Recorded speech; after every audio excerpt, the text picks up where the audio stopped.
مرحبا بكم في قناة الحدث بالجزائري. لا تنسوا الاشتراك في القناة لتكونوا الأقرب للحدث.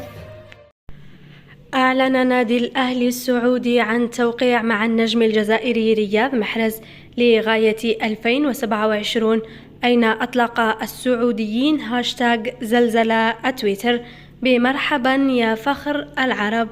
أين أعرب الجمهور السعودي عن سعادته بانضمام ابن الجزائر رياض محرز لنادي الأهلي السعودي، أين كتب مؤثر سعودي قائلا: يا أهل الجزائر، الشعب الإفريقي العظيم رياض محرز فخر العرب في مواجهة نجوم العالم في الدوري السعودي العالمي، حيث سيكون الصراع أشد قوة ومواجهة بين أفضل لاعبين العالم، والمشهد الرياضي تغير، واليوم الملاعب السعودية تصنع الحدث الأكبر عالميا، ونسعد بانضمام شعب الجزائر الخضراء لجماهيرية الملك الأخضر السعودي.